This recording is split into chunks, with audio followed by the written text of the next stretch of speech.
행사 시작하겠습니다. 2027학년도 대입 설명회가 지금 제가 세 번째인데, 세 번째 주제는 의대네요. 제일 센 의대인데, 지난주에 제가 예체능 관련 설명회를 했고, 지금 화면 세팅 아직 안 됐나? 여기구나. 자, 일단 대한민국 수험생들 중에서 최상위권 학생, 내신이 됐든 수능이 됐든 서울대, 연세대학교가 정시 추가 합격 학과별로 일단 추가 합격 상황을 일단 발표를 했습니다. 그러니까 일단 의대 등을 목표로 하는 수험생들이 내신이 됐든 수능 정시가 됐든 최상위권 대 학생들이기 때문에 서울대학교 정시 합격 상황을 잠깐만 들여다볼게요. 서울대학교 정시 합격생 중에서 올해 107명 일단 등록 포기했습니다. 어저께 확인해 보니까. 그러니까 서울대 정시 합격하고 107명의 등록을 포기했다. 이 중에서 86명의 서울대학교 공대 자연계 학생들. 서울대 공대 합격해놓고 86명 등록을 포기했고, 서울대 공대 전체 합격생 중에서는 지금 현재 11%. 그러니까 서울대 공대를 정시 합격했다. 이 중에서 최초 합격생이죠. 추가 합격도 아니고 최초 합격생 중에서 11%는 등록 포기하는 상황이 최상위권 때 일단 현재 흐름입니다. 이게.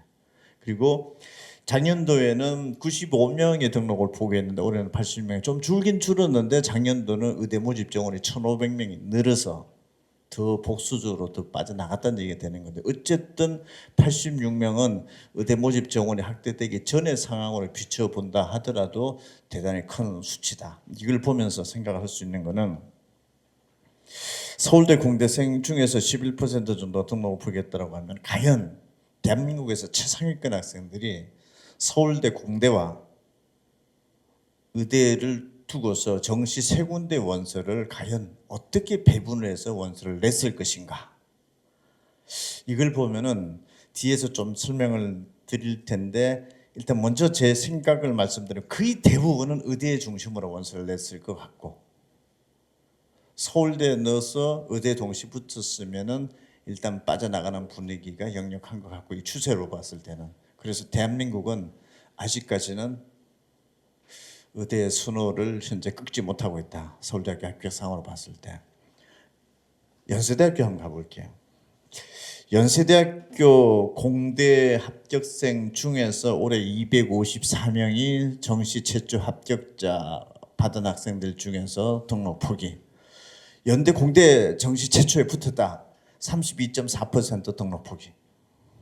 연대 공대 정도를 들어갔다 하면은 일단 서울대 공대를 붙거나 의대를 붙거나 이런 경로. 이제 최초 합격이 이러니까 1차, 2차, 3차, 4차, 5차까지 가면은 더 많은 인원이 지금 빠져나간다는 얘기입니다. 어쨌든 최초 기준으로 보면은 32.4%가 바로 등록 포기하고 바로 서울대를 가거나 바로 의대를 갔다라는 거. 여기 일단 현재 흐름이고, 과별로 한번 봐볼까요? 서울대학교 경영학과 붙어서 5명, 서울대학교 경제학과 붙어서 2명이 일단 등록 포기. 그럼 얘네들이 서울대 경영학과 경제학과를 붙어서 등록 포기했다라고 하면은 인문계열에서 의대 선발하는 게 이화여대가 있고, 인문계열에서 한의대 선발이 경희대학교, 동국대학교, 완강대학교 이런 대학들이 있고, 치대 중에서 인문계열에서 선발하는 게 원광대 치대가 있고, 그런 쪽으로 빠져나갔을 가능성이 지금 거의 기정사실로 보여지고 있고, 옛날에는 서울대 경영경제학과 붙고 나서 탈락생은 0명이었습니다. 지금은 이 정도로 지금 현재 인문계열에서도 빠져나가면서 메디컬 쪽으로 지금 추정이 되고 있는 상황이고, 서울대학교 공대 쪽에 보면은 정시 최초 합격자 발표했더니 전기정보공학부 10명, 산림과학부 8명, 간호 6명, 첨단융합학부가 5명. 이거 정부 정책적으로 만든, 아까 한 3년 전에 만들어서 공대, 이공계 살리기 핵심 학과 신설학과입니다. 일단 5명 등록 포기. 정부 관계자가 봤을 때는 기분이 안 좋은 상황이고 뭐 그런 일단 상황이고 작년도에는 서울대학교 의예과 정시 합격생 중에서 한 명이 등록을 포기가 돼서 난리가 났었죠. 걔가 어디 갔느냐. 지금도 못 찾고 그런 상황인데 올해는 서울대 의예과 좀 내려가 보면은 0명 등록 포기. 자, 올해 만약에 서울대 의예과가 한두 명이라도 등록 포기가 나왔으면 모든 언론이 아마 의대가 최고는 아니다 이제. 서울대 의예과 정시 합격생도 작년에 이어 금년도에도 연속 2년 연속 등록 포기자가 나왔다. 이런 식의 막 나오면 이제 의대 순호 주춤, 뭐 이제 적성시대, 뭐 이런 식으로 좀 분위기가 좀 갈 것 같은데 어쨌든 내일 아침 아마 8시자로 이 기사들은 나올 겁니다. 그래서 한번 해보면은 이거 여기까지 놓고 보면은 그래도 서울대랑 비교를 해봤을 때는 수험생들은 암만 뭐라 하더라도 의대 쪽이었다라는 쪽으로 지금 현재 각이 잡힐 것 같고 연세대 한번 봐볼까요? 연세대학교 경영학과 붙었다. 63.2%가 1차 바로 등록 포기였습니다. 얘네들은 서울대로 붙거나 뭐 일부 한의대라든지 의예과 쪽에 인문계에서 오는 거 붙었거나 그렇게 했을 테고 거의 뭐 경제 경영은 절반이 있어요. 이거 1차니까 나중에 추가 나오면은 100% 전원 다 빠진다는 얘기고 추가 합격으로 이런 애들이 한 세트가 다시 나갈 겁니다. 이게 그런 정도의 대강 분위기로 보면 될 것 같습니다. 이게. 그리고 연세대학교 공대 쪽에 가보면은 연세대학교 전기전자공학부 정시 최초 합격생 69.6% 등록 포기. 뭐 서울대로 갔거나 의대로 갔거나. 이 시스템 반도체 공학과가 핵심적으로 관심 대상입니다. 이게 왜 삼성전자 계약학과고 졸업하면 삼성전자 다 들고 가니까 84.4% 바로 등록 포기했습니다. 이게 내일 이슈적으로 좀 얘기 나올 건데, 야 그래도 공대하고 의대하고 삼성전자에서 그냥 데리고 가는 학과에 붙었다. 거의 100% 등록 포기네. 일자 바로 그냥. 그래서 이게 대통령도 지난주까지는 막 그냥 공대 쪽에 불고 의대가 좀 주춤하더라고 얘기하고 그랬었는데 이거 혹시 유튜브 녹화 나올 때는 요 대목은 좀 빼주세요. 대통령이랑 어디는. 그래서 좀 기분이 조금 그럴 수 있는 사안들이네요. 어쨌든 대강 상황으로 놓고 봤을 때는 이게 의대 순호가 좀 세게 나타납니다. 지금 아무리 뭐라 한다 하더라도 수험생들의 판단과 그 수험생 가족들의 판단은 의대 순호가 세게 나타나는 상황이 지금 지속되고 있습니다. 금년상으로 봤을 때. 그러면은 2027학년도도 좀 그럴 것 같다는 생각이 들고, 자 제가 2027학년도 의대 설명이 제가 첫 설명인데 오늘은 주로 현재 상황을 좀 더 간략하게 말씀을 드릴 거고, 두 번째가 각 대학별의 전형 방법을 발표를 했는데 그냥 받아들이실 때 각 대학들에서 의대 뽑는 법은 뭘로 정해놨는지 한번 들여다보면서 이런저런 얘기들이 많이 돌기도 하고 할 텐데 그냥 대학에서 뽑는 방식을 이탈하고 하는 것을 의대치대, 한의대, 수의대, 약대 전체적으로 한번 팩트 체크를 드리고, 세 번째가 의대치대, 한의대, 수의대, 약대 준비생들은 이렇게 준비를 했다라는 것들을 한번 말씀을 드릴 테니까 여러분들이 생각하는 것들이랑 한번 비교를 한번 해보면서 이래저래 궁금한 것도 궁금한 거지만 이렇게 안 하면 안 된다라고 하는 불안감도 있을 수 있고 누구가 옆에서 얘기해 주는 것들이 굉장히 신경 쓰일 때가 많습니다. 그래서 그냥 추진 있게 막 나가는 게 맞는 것인지 아니면은 뭔가 수정을 해야 되는 것이 아닌지 이런 부분들에 대한 어떤 판단을 하는 자료로서 여러분들 드릴 테니까 그런 어떤 불안감 이런 것들을 한번 클리어 시킬 수 있는 시간을 갖도록 할게요. 이 페이지 먼저 볼게요. 일단 팩트부터 체크해 드릴게요. 여러분 2027학년도 금년도 의대 대학에 들어가서 홈페이지상에서 금년도 의대 모집 요강 이런 것들 한번 보신 분 손 한번 들어보십시오. 지금 이 시각 현재 전국 39개 의대가 있는데 모집 정원의 발표가 작년 재작년에 의대 모집 정원 1,500명 늘었죠. 그 다음 해부터는 2,000명이 넘니다라고 각 대학별로 막 배분하고 그랬었어요. 기억나십니까? 그 인원이 그대로 올라가 있습니다 지금. 그래서 40명밖에 안 뽑는 대학인데 120명 뽑는다 그러고 이렇게 돼 있습니다. 서울권 소재 대학은 변함이 없으니까 괜찮은데 경인 지방권에서 지방권 모든 대학들이 현재 모집 정원 아닌 자료가 현재 이 시각에 올라가 있습니다. 어제도 체크를 해봤더니 변동이 없습니다. 확인해 보면은 지역의사제 또 모집 정원이 확대되기 때문에 그때 가서 바꾸려고 하는 마음을 가지고 있습니다. 지금 각 대학들은. 그런데 수험생들이 이미 시작했고 이런 입시 설명회가 시작이 되고 있는 이 상황에서도 모집 정원도 여러분 현재 모르는 상황입니다. 그러면은 수시에서 교과, 종합, 논술 몇 명 뽑는지 몰라요. 지역인재 전형을 지방에서 얼마 뽑는지 모르고 농어촌 전형에서 얼마나 뽑는지 모르고 지역 의사제 전형은 인원도 거시적 수치도 지금 안 나와 있습니다. 원래 이번 주 화요일 날 나오려고 했던 것이 금요일로 어제 나올까 생각을 해봤는데 안 나왔고 다음 주 화요일이 유력하답니다. 지금 현재. 그래서 다음 주 화요일 정도가 되면은 전체 지역 의사제가 몇 명을 뽑을 것 같고 뭐 타입이 될지 안 될지 모르겠지만 이 부분들이 교육부에서도 받아서 각 대학별로 배분 작업들이 진행되는 게 다음 주 화요일 이후부터 나오는 이런 어떤 이슈들에 대해서 관심을 가지. 어쨌든 인원이 아직까지 저렇게 옛날 버전이 올라가 있다. 이게 부인할 수 없는 사실입니다. 현재 돌아가셔서 홈페이지 한번 확인해 보시면 그렇게 돼 있고 그다음에 3페이지.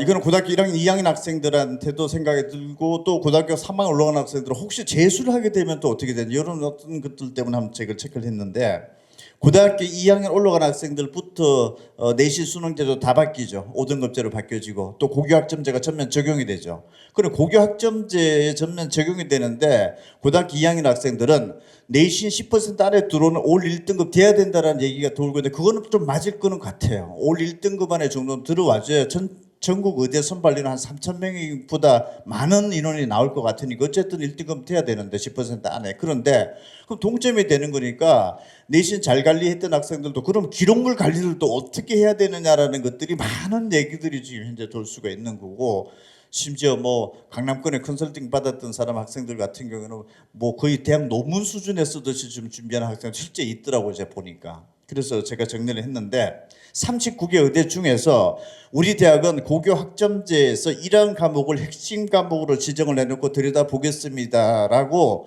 발표를 안 해놓은 대학이 지금 이제 39개 의대 중에서 17개나 됩니다. 43.6%는 지금 비공개 상황이에요. 공개했다 하더라도 뭔가 참고하기가 좀 어려울 정도로 덤성하게 발표를 해놓은 상황입니다. 그냥 국영수 이런 지방거점국공립대에서 그렇게 발표해 놓은 대학들도 있는데 이 말씀을 드리는 이유는 현재 고교학점제에서 서류평가에서 뭐가 중요하다라고 말을 명확하게 할 수 있는 사람이 없습니다. 지금 발표도 절반은 안 해놨고 해놨다 하더라도 딱 꼬집어서 뭐라고 말할 수가 없습니다.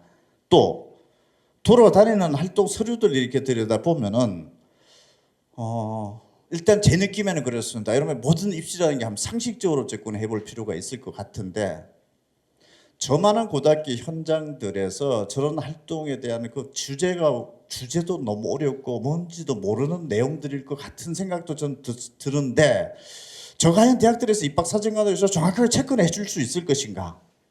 이게 뭔 말인지는 알까라는 생각도 나는 개인적으로는 들어요. 이게. 저 열심히는 노력하는데 저 주제와 관련된 저 탑픽들을 저 깊이 있는 내용들을 누가 저거 스크린할 수 있을 것인가? 상식적으로 저게 몇 명인데 입학사정관이 도대체 각 대학마다 그게 제 생각이 들었고 두 번째 주제들 탑픽했던 것들 이렇게 제가 참고 자료를 이렇게 받아서 한번 스크린해 보면은 가관이 아니대요 보니까. 뭐들이 막 돌고 있냐면은 가고나 영재학교에서 하는 그런 프로젝트성들이 막 돌고 있어요. 여러분 가고나 영재학교는 일반계 고등학교랑 완전히 다른 학교입니다. 우수하다는 뜻으로 말씀을 드리는 게 아니라 가고 영재학교는 커리큘럼 자체가 수학 과학이 다 돼 있고 그냥 대학 커리큘럼을 공부하는 애들이 당연히 그런 연구활동들을 해야 되는 거는 상식인데 그게 마치 일반계 고등학교에서 해야 되는 것처럼 그게 폼나는 것처럼 비춰지는 건 굉장히 잘못되지 않았냐라는 거. 정말로 학교 생활 기록부의 제일 아름다운 거는 등급입니다. 그게 뭐가 나오고 나서 나머지 부분들이 이게 서브로 이게 보조가 돼줘야 되는 것이지 뭐가 좀 바뀌어지지 않았나라는 생각. 저 시간에 차라리 단어 하나 더 외우는 게 낫지 않을까라는 생각. 저 개인적으로 드는데 여러분들도 이제 상식적으로 접근해보. 일단 절반은 발표 안 해놓은 상황이고 해놨다 하더라도 덤성하게 해놓은 거고 돌아다니는 것들 보면은 가고나 영재학교 지역 그 학교 다니는 학생한테 여기 좀 다니고 계신 분들도 계실지 모르겠는데 그것서 수능 준비 됩니까? 걔네들이 그거 가지고서 수능으로서 가는 것보다 다 수시로 들어가려고 하는 애들이고 그 사람들이 고민하는 것은 오히려 내신을 고민하고 있어요 지금. 각 고등학교 학생들은 조기 졸업이 있잖아요. 조기 졸업하는 애들은 올해 당장 입시를 치르는 애들이에요. 그 사람들이 가장 큰 고민은 논문이고 뭐고 이거 둘째치고 얘네들은 이미 고등학교 2학년인데 3학년 올라가기 전에 조기 졸업을 한단 말이에요. 걔네들이 고민하고 있는 것은 지금 이미 5등급제가 적용됐어요, 걔네들은. 올해 고등학교 3학년 애들은 9등급제에서 지금 섞여 있어요, 지금. 내 5등급제가 9등급제라 어떻게 평가받아요? 그게 지금 고민이 지금 몰입되어 있는 거예요. 내년도부터 5등급제로 바뀌어진다라고 하지만 이미 고등학교, 과학고등학교 조기 졸업생은 올해부터 이미 섞였어요. 대학들에서 여기에 대해서 지금 현재 코멘트가 안 나와요. 지금 9등급제에서 몇 점, 몇 등급이 5등급제로 되면 어떻게 됩니까? 이런 부분들에 대해서도 현재 전혀 안 나오는 상황입니다. 그게 지금 입시 현장이니까 일단은 고교 학점제 관련된 거 잠깐 이렇게 한번 짚어드리는 이유는 지나친 말들이 좀 많이 돌지 않는가라는 그 생각 때문에 좀 드리는 거고 5페이지 지역의사제 1112개 학교가 지정이 됐는데 7페이지 경인권에 남양주 동아고등학교 벌써 학교 언론 기사의 워딩 기사명이 지금 학교명이 지금 나오고 있고 막 그러나요. 비평등한 지역 여기 지역의사제를 뽑는데요. 여기 대상 여기 학교들은 근데 여기 농어촌 전형 대상 학교고 지금 비평등한 지역이고 막 난리 났습니다. 얘네들은 지역의사제로 넣을 수도 있고 또 농어촌 전형으로 낼 수도 있고 막 그렇게 섞여 있는 학생들이고 지방권에 가 보면은 지금 아산에 있는 이순신 고등학교에서 전국 고등학교로 좀 부상되고 있습니다. 인원수 477명이고 학생수적인 측면으로 봤을 때 서울시 고등학교에서 단 한 개 학교도 여기 능가할 학교가 없습니다. 지금 여기에다가 농어촌 전형이고 학생 수도 많고 즉 다시 얘기하면은 경인권 성균관대학교 들어와 있으니까 지금 이게 경인권의 지역의사제가 들어오고 하다 보니까 개나게 성균관대 의대가 수원에 있는 것만 지금 널리 알려지고 있는 상황인데 어쨌든 경인권에서 성대가 돼 있고 아주대, 인하대, 가천대가 돼 있으니까 인하대, 아주대, 가천대는 서울 애들도 글로 몰리고 지방 애들도 중간까지 그 기착지에 다 모입니다 지금. 그래서 수시 정치 경쟁력 가장 높은 학교들이에요. 여기 지금 지역의사제까지 뽑는다라고 지금 나와 있는 거고 9페이지. 호남, 강원도가 지금 들어가기는 제일 쉬웠습니다. 그 지역 학생들이 학생수 대비 지역인재 전형을 제일 많이 뽑으니까 제일 확률적으로 높은 지역이 이렇게 나온다. 자, 9페이지까지가 다음 주 화요일부터 이제 모집 정원 나오고 하면은 온 동네 지역에 있는 우수한 학생들은 일단은 여기 농어촌 전형 대상 학교도 있고 비평준화 학교도 있고 학생수 많은 학교도 있고 내신이 됐든 수능이 됐든지 간에 우수한 학생들은 만약에 의대 선호도가 이렇게 지금 현재 높아지고 있는 상황이 유지되는 상황에서는 글로 다 원서를 쓰지 않을까 싶어요. 그러면 전국에 의대 들어가는 거는 다음 주 화요일 날 몇백 명이 나올지 모르겠지만은 모든 의대 준비생들에게는 일단은 희소식인 거고 지방권 학생들은 수시 6장을 그 6개 의대 다 쓰기도 바쁘지 않을까. 농어촌도 써보고 싶고 지역인재도 써보고 있고 지역의사제까지 써보고 싶고 상향은 지역인재, 하향은 지역의사제, 더 상향은 서울 수도권 대학들 이렇게 막 분산돼서 들어갈 거고 당연히 또 자연계 공대 학생들도 뭐 연세대학교 시스템 반도체공학과 정시 최초 합격자 84.4%가 등록 포기했다. 어쩌면 내년도가 처음부터 100% 등록 포기가 나올 수 있고 이건 수시에도 마찬가지. 그리고 올해 의대 지역이사제 때문에 재수생들이 좀 늘어난다라고 하면은 내신 성적 좋은 재수생 반수생들이 가세할 가능성이 높고 왜? 올해 9등급제 마지막이기 때문에 이 좋은 내신 성적을 가지고서 올해 한번 써보고 싶다. 내년도는 5등급제로 물타기가 될 수 있기 때문에 이런 것들이 입시에 막 반영이 될 텐데 어쨌든 분위기가 이렇다라는 거. 발표 안 된 내용들이 이렇게 돼 있고 얘기도 무수히 돌지만은 현재 팩트는 상황은 이렇게 돼 있다라는 걸 일단 한번 점검을 드리고 10페이지부터는 대학에 관련된 법규 한번 봐볼게요. 우리가 의대 준비생들이지만은 이게 많은지 안 많은지도 모르고 얘기들은 많이 도는 게 그냥 가탐을 계속 하자니 불안하다. 자꾸 절로 빠진다고 하니까 점수 따기도 어렵고 등급 따기도 어려운 것 아니냐. 남는 것 자체도 불안하다. 가야 되는 것 아니냐. 이런 얘기들이 참 많이 돌죠. 지금 들긴 들리는데 저한테도 10페이지. 전국 39개 의대가 있습니다. 사회탐구 과목을 가지고서도 수시 의대 수능 최저 전형에 인정을 받는 대학은 11개 대학이네요. 이 11개 대학은 사탐을 가지고서 1등급, 2등급 제출하면 인정해 준다라고 돼 있습니다. 서울에서 고려대, 한양대, 경희대, 이대, 중앙대 5개, 경인권에서 성균관대, 아주대, 지방권에서 부산대, 경북대, 순천대, 동아대. 어쨌든 11개 대학은 사탐을 가지고서 수시 수능 최저를 받아주는 거니까 나는 정시는 이미 물 건너갔습니다. 어쨌든 내 내신 성적 좋은 걸 가지고 수시에서 수능 최저를 맞춰서 수시에 들어가는 게 최선입니다. 라고 하는 학생들 중에 또 나는 가탐 죽어도 못하겠습니다. 사탐 가지고 어디 갈 수 있습니까? 없습니까? 갈 수 있는 대학은 딱 11개 대학으로 특정되어 있으니까 올해 2027 학년도 기준입니다. 이건 일단 참고 한번 해보시고 11페이지 아예 사탐 과목 인정 안 해주는 대학 수시입니다. 전국 의대 중에서 28개 대학. 그러면은 아까 지금 현재 11개 대학이라도 난 들어가면 최고다. 가탐은 죽어도 못하겠다라고 하는 학생들은 과감한 선택을 해도 일단 수시에서는 영향이 없네요. 요게 일단은 현재 상황이고 12페이지 정시로 의대를 갔다. 사탐 과목을 제출하면 오케이 받아주겠다. 15개 대학 연세대, 카톨릭대, 고려대, 성균관 의대 등이 받아주네요. 다만 가탐에다 가산점 3% 5% 이게 주네요. 그러면은 대표님 가탐 3% 5% 영향력은 어느 정도입니까? 모르겠습니다. 다만 정시에 최상위권 애들이 모여있는 공간에서 0점 몇 포인트 중에서 당락을 결정할 수 있다 없다. 이 얘기는 나름의 설득력이 있죠. 상식적으로 받아들일 수 있죠. 그런 상황에서 사탐은 인정은 해주는데 가탐에다가 이 모든 대학이 다 가산점을 준다라고 했으니 하지 말란 얘기죠. 뭐 정시에서는. 그래서 정시에서 사탐을 가지고서 의대를 덤비는 거는 무모하다. 이런 생각이 일단 들고 13페이지 가탐만 받아주겠다라는 대학입니다. 정시에서 24개 대학이 있는데 그러면 가탐 2개 과목을 신청하겠습니다. 오케이. 그런데 자꾸 얘기 듣다 보니 2과목을 해야 된다는 얘기도 들린다. 2과목에다가 정시에서 가산점을 주는 대학은 서울대학교가 있네요. 그 다음에 단국대, 동국대, 경상국립대 딱 4군데 대학이네요.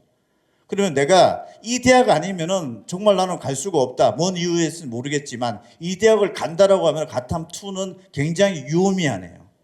가탐 과목 중에서 2과목 선택한 학생한테 가산점을 주는 거니까 만약에 이 대학이 아니다라고 하면은 굳이 2과목을 부담스러운데도 불구하고 갈 이유는 있다 없다 명확하게 판단해 보시면 될 것 같고 그런데 나는 가탐 2과목도 공부하기 난 괜찮고 매력적이다. 라고 하면은 대학 입시에 상관없이 이거 잘 해놓으면은 더불어 서울대도 유리해지는 거고 이런 혜택도 있다라는 정도.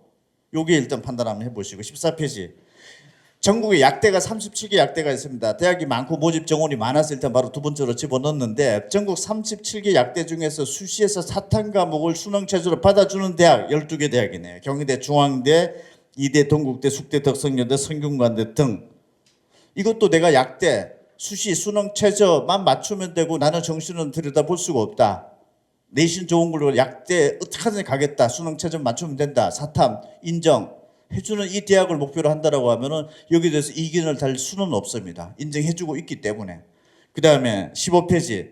아예 안 받아주는 대학들은 이렇게 돼 있습니다. 다만 가탐을 하게 되면 선택지가 넓어지는 정도인데 사탐도 어쨌든 인정을 받긴 받습니다. 팩트적으로. 16페이지 정시로 갔다. 약대, 사탐, 정시에서 인정해주는 대학은 37개 대학 중에서 14개 대학이 있네요. 연세대, 중앙대, 경희대, 성균관대 등등. 그런데 오른쪽 보니까 다 가탐에 가산점 주네요. 약대도 사탐 가지고 정시에 덤벼들려고 하면 안 된다라고 하는 시그널이 현재 대학 법규상으로 이렇게 돼 있네요. 올해 2027학년도 17페이지. 사탐은 아예 안 되니까 가탐 2과목을 갖고 와라. 대신에 가탐 2과목을 했던 애한테는 가산점을 좀 주겠다. 이렇게 발표한 대학은 서울대학교. 그 다음에 차이과대학, 경상국립대, 단국대, 경성대, 목포대.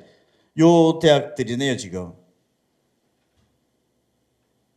5개 대학을 제외, 6개 대학을 제외하고서는 지금 현재 2과목에는 가산점이 없는 상황이다. 그래서 그냥 굳이 투 과목을 할 필요가 있다 없다라고 하면은 요 대학 정도의 관심권 안에 들어오면은 그게 해당 사항이 있는 거고 5개 대학이네. 같은 투 과목은 제가 지금 현재 6개 대학으로 말씀드리는데 5개 대학 서울대학교 차이과대학 경상국립대 당국대 경성대 요 5개 대학을 뭐 굳이 목표로 한다라면 투 과목을 봐야 되는데 지방권 말고서는 투 과목 서울대를 제외하고서는 지방권이 대부분들이 지금 투 과목을 지금 가산점 주고 있죠. 의대나 약대나 이건 이제 이렇게 팩트적으로 한번 판단 한번 해보시고 18페이지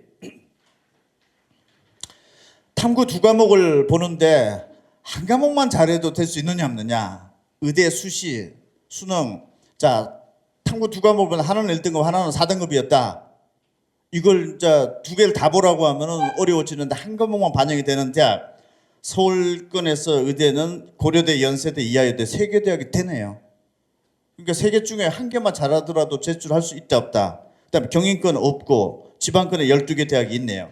그럼 의대 여러분들 9월달 수시 원서 접수 쓸 때 6월 평가 모의고사 보고 두 과목 다 잘 나오는 케이스와 만약에 두 과목 중에 한 과목을 배렸을 때 케이스를 두 가지 A 플랜 B 플랜이 있어줘야겠죠. 그러면 하나가 안 나왔을 때를 혹시나 안 나올 가능성도 배제할 수 없다라고 하는 것은 다소 좀 하향적으로 생각을 하면서 이거는 한 과목만 잘 맞췄을 때 생각을 해본다라든지 이건 미리 좀 체크를 해볼 필요는 있죠. 그래서 이 자료 버리지 마시고 9월달 수시 원서 접수할 때까지도 한번 기초 자료로서 참고를 하십시오. 약대는 한 과목만 반영하는 데가 꽤 많네요. 지금 수시에서 서울권에서 9개 대학이나 되네. 11개 대학 중에서 9개 대학 거의 대부분 한 과목을 수시 수능 제출 받아주고 있고 경인권에서 1개 대학 지방권에서는 5대5네요. 요거 참고하시면서 9월달 원서 접수할 때 6월 평가 모의고사 본 상황을 봤을 때 두 과목 다 잘할 가능성이 있는지 아니면 한 과목만으로 될 가능성이 높은지 대부분의 의대 지원자들은 두 과목 중에 한 과목만 잘합니다. 실패로 들어온 학생들은 한 과목 정도 배리는 학생들이 많고 그렇다는 걸 참고하시고 19페이지 정시로 갔다. 두 과목 중에 한 과목만 해도 되는 대학은 조선대, 동신대 말고는 모두 안 됩니다. 그래서 정시에 가보면은 두 과목 중에 한 과목을 배렸다 하면 엄청난 데미지를 받을 수밖에 없는 상황이고 그렇다면 두 과목 중에 의대생들은 다 두 과목을 잘합니까? 라는 질문과 의문을 가지셔야 됩니다. 그 뒤에서 말씀드릴게요. 그래서 한 과목을 다소 좀 놓치고 잘 못했다 하더라도 가능성 여부를 생각을 해야 되니까 모의고사 볼 때마다 한 과목 정도는 잘 안 나왔다라고 했을 때 끝까지 가도 될는지 뒤에서 한번 체크 좀 드릴게요. 그 다음에 21페이지 탐구는 여기까지 들어봤는데 수학 과목도 또 지금 이제 나눠지죠. 확률과 통계, 미적분. 수학 과목 한번 봐볼게요. 수학은 일단 수시에서 확률과 통계 신청해서 시험을 본 것도 수시, 수능, 최저, 전국 의대에서 받아주는 대학이 21개 대학이네요. 확률과 통계도 내가 죽어도 미적분은 못하겠습니다. 확률과 통계가 부담도 적고 해서 나 이거만 한번 해봄직합니다. 또는 문과생들. 그러면은 확률과 통계를 가지고서 21개 대학에 원서를 낼 수 있다라고 하는 것은 일단 팩트를 체크해 보시고 22페이지 아예 확률과 통계를 가지고서 접근이 불가능합니다. 이런 대학 한번 체크를 한번 해보시고 18개 대학이네. 23페이지 정시에 갔다 확률과 통계를 일단 정시에서도 22개 대학이나 받아준다라는 사실 그리고 미적분 기하에다가 가산점을 주는 대학은 아주대, 인하대, 강원대, 순천향대 이 4개 대학밖에 없네요. 그러면 확률과 통계를 가지고서 수시뿐만 아니라 정시에서도 활용도가 꽤 높네요. 지금 아까 탐구는 달랐죠. 사탐은 인정을 해주는데 가탐에다 가산점을 주니까 사실상 불가능인데 수학은 확률과 통계 수시에서도 인정해주는 대학이 있고 정시에서도 있는데 미적분에다가 가산점을 주는 대학은 극히 일부네요.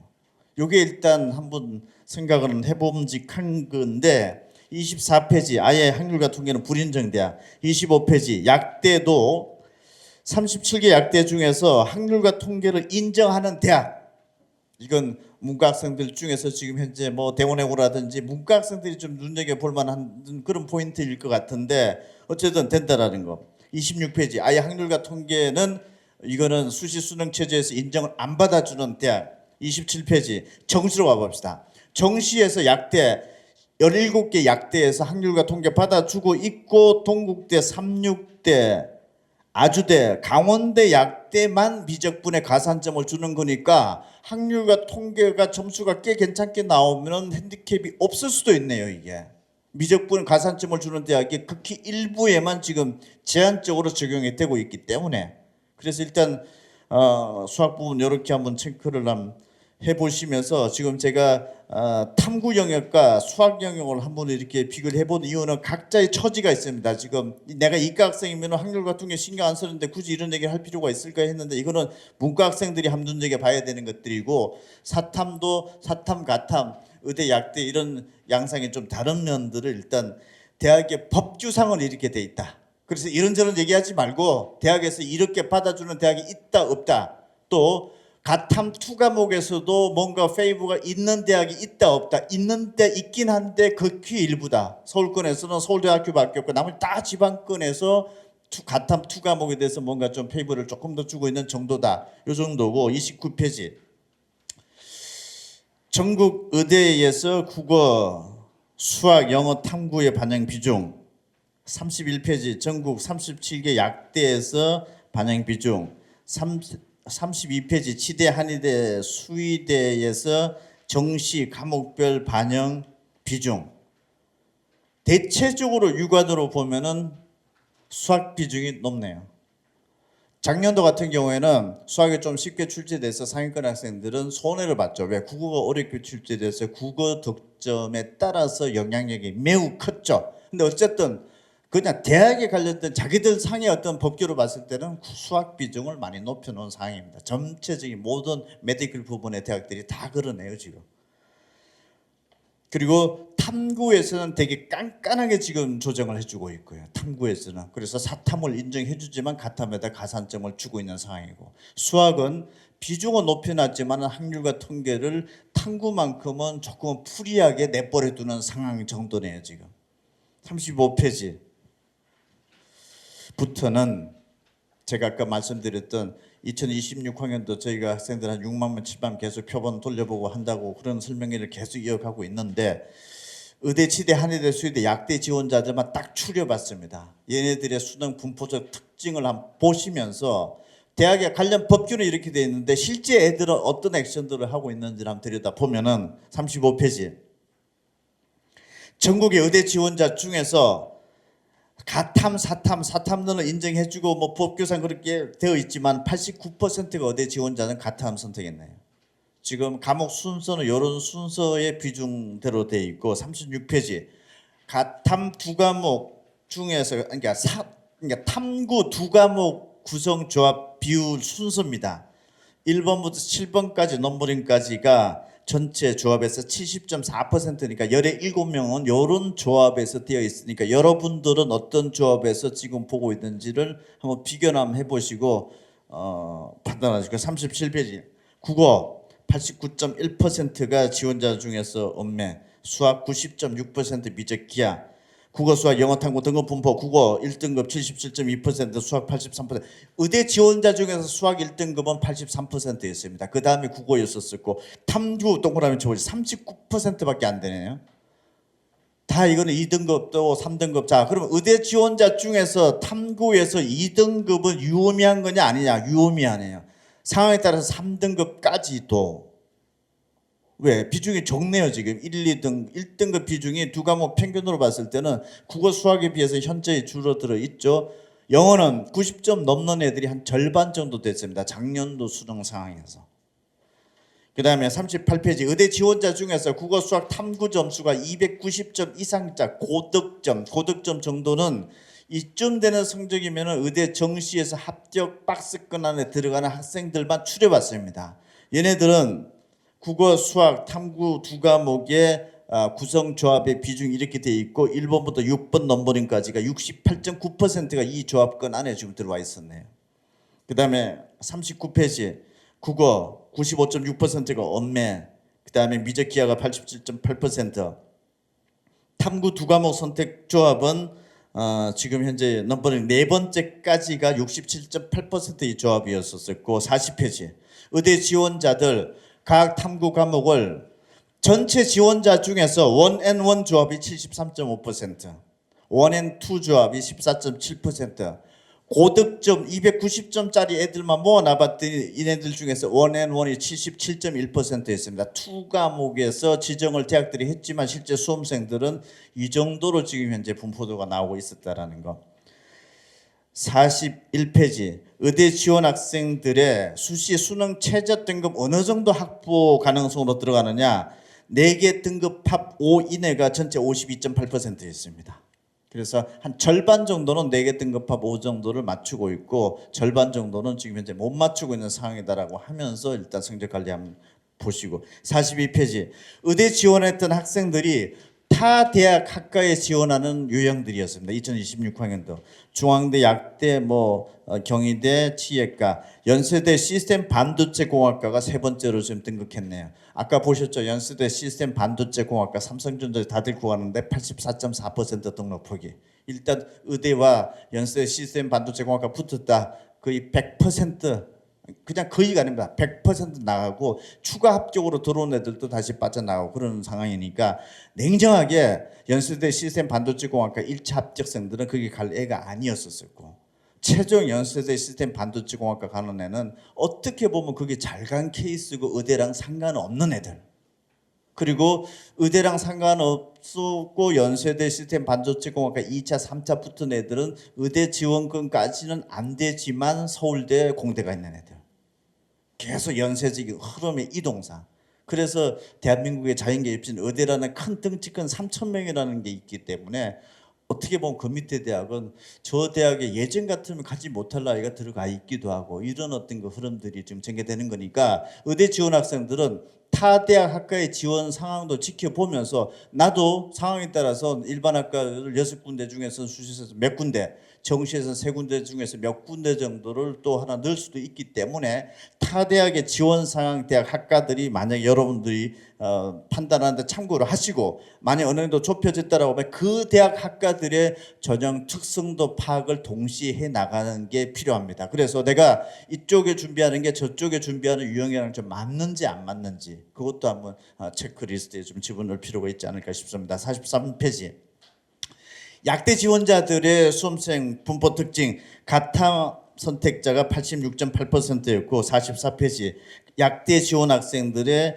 탐구 과목의 두 과목의 선택 조합은 7번 넘버링까지가 78.1%가 이 조합권 안에 지금 들어와 있었고 45페이지 국어는 88.4% 음매 수학은 95.1%가 미적 국수영탐 성적 분포도로 보면은 수학이 70.5%로 제일 많고 높고 성적대가 국어 그 다음이고 탐구는 24.6%네요.